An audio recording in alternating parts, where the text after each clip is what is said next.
In dawn of man, when mind first dreamed of form, and shaped from chaos rites to house the storm, the crown arose. Not fashioned just for show, but born to stir the soul from depth below.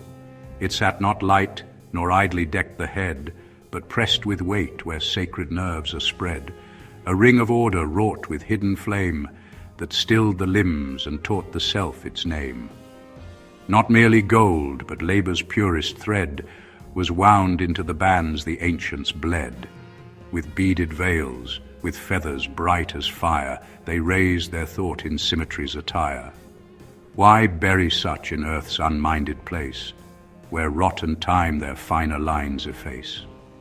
If meant for rank, such work had heirs to claim, yet grave receives both diadem and name. No simple badge of kingship, law, or fame. The crown outlives the tribe that gave it name. For when the hands that shaped it cease to be, the crown still speaks of inner sovereignty. Its shape repeats, a halo's ordered curve, a mirrored arc the senses feel and serve. Not made to rule, but teach the flesh to reign, to lift the brow and scaffold thought's domain. The shimmer blindeth not, but clarifies. The pressure soft makes known what underlies. With every step, the beads and metals chime. The mind entrained in pulse, in gait, in time. To crown the head is not to shout command, but tune the self with gesture slow and grand. As harp to hand, so posture to the will. The crown compels the scattered soul be still, and here begins the circuit, closed and true. From hand to mind, from light to sinew too.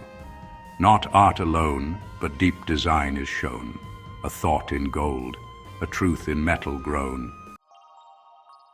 The skull is not a wall where thought is caged, nor mind a flame in shadow darkly staged, but every limb and fibre, nerve and skin, has echo in the storm that moves within.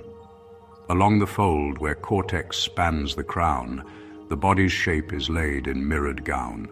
A phantom form, distorted yet precise, each inch of flesh inscribed in neural ice. The hands are vast, the lips are hills of fire. The tongue commands a province wide and dire. The feet grow small, the trunk a muted field. Not size, but sensing is the form revealed. This homunculus, the brain's internal man, maps touch and motion in a sacred span. Each point of skin, a fire in silent code, each twitch, a ripple down the inward road. And lo, the crown doth rest where senses meet, where motion, touch, and thought in union beat. To press that ridge is not a harmless thing. It stirs the harp of man from root to wing. A circlet placed upon the temple's crest is more than gold, it alters how we rest. The touch upon that zone can shift the scale, and wake the self where dulled perceptions pale. Each weight, each shimmer, every gentle pull, becomes a note within a system full. The body knows, before the thought is made, that something great has shifted in its shade. For even now, with instruments refined, we trace the fields that move beyond the mind. Electromagnetic, faint but true, they crown the brain with pulses ever new.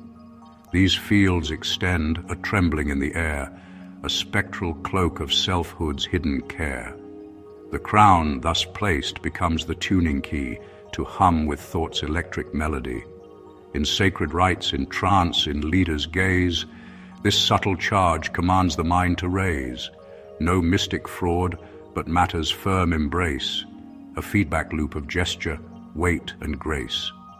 So ancient crafts, though blind to modern law, by trial found the path the fields restore.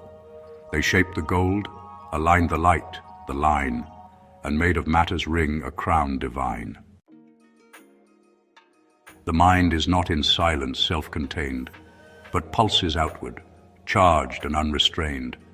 Its rhythms spin from neurons joined in fire, a harmony the stars themselves admire. Each thought, a spark within a flowing stream, each mood, a chord within the brain's own scheme. These waves combine, cohere or break apart, and shape the tone of mind, the beat of heart. But when in sync these frequencies align, the soul takes on a clarity divine. Awareness sharpens, presence draws its line, and inward noise dissolves in thought's design. Though faint the field that shimmers from the skull, its pattern bears the mark of self in full. It radiates, a halo born of flesh, a crown invisible but pure and fresh. Here enters gold, not merely bright or rare, but tuned to echo subtle songs in air. Its atoms loose, its form a perfect plane. It shapes the charge, yet offers no refrain. In symmetry the diadem is cast, each branch and spike a compass from the past. Not random art, but angles made to steer the currents that the waking mind holds dear. The feathered height of plume and radiant spike extends the self into the realm of light. The weighted beads that move at edge of eye entrains the mind to patterns slow and high. For here is found a principle of flame, that structure placed within the field of name, if rightly shaped and tuned to body's crest, can calm the storm and set the mind at rest. Thus, from the forge, the ancient sage emerged, a craftsman, yes, but with a vision urged. Not beauty blind, but form that touched the soul and made the scattered parts of self be whole. The crown in this becomes a final art, a circuit made to bind the mind and heart. It shapes the fire that leaps from nerve to crown and settles chaos where the soul might drown. What rises here is not a gem alone, but mind made metal, spirit forged in stone. An interface where body, thought, and art converge to form the engine of the heart. The crown is not mere regency displayed, but threshold where the inward light is laid. A place where symmetry and nerve combine, and soul is channeled through the grand design. The one who shaped it, hammering with care, was builder not of wealth, but of the air. That unseen field where consciousness takes flight, where being draws its center from the night. In burning gold or veil of glassy bead, they sought not praise, but states the soul might need, to still the breath, to lift the brow in grace, to mark the self as temple, form, and place. The wearer then is not a lord by name, but vessel of an older, deeper flame, for power flows not down from throne or blade, but from the gaze that rules and is not swayed. Thus reign begins in clarity of mind, and that is what the crown was wrought to bind, a halo not of right, but of insight. The circlet forged to consecrate the sight. The loop returns, through craft, through thought, through time, where every crown repeats the ancient climb, to shape the self, the give that shaping birth, and forge from both the image of one's worth. When buried with the dead, it is not lost, nor spent like coin, nor counted as a cost. It lies beside the skull, as silent twin, the resonant remains of what had been. For death does not unmake the form once shown.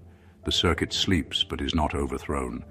The crown remains, though breath has left the frame, to hold the pattern, whisper back the name. In this, the crown outlives the age and hand, a constant through the drift of dust and sand. Not power's mask, nor merely beauty's gleam, but tool of light and architect of dream. A shape that knows the mind is not confined, but shaped by what surrounds and how aligned. That self is not a spark alone and bare, but lives in form, in field, in light, in air. So here it stands, this circlet worn with grace, where physics, myth, and flesh have found their place. A crown, yes, but no tyrant's hollow thing, a psalm in gold, a thought with feathers wing. And still it speaks, through grave or glass display, of minds that sought to lift the night away, that made of matter something near the soul, and crowned the head to make the person whole.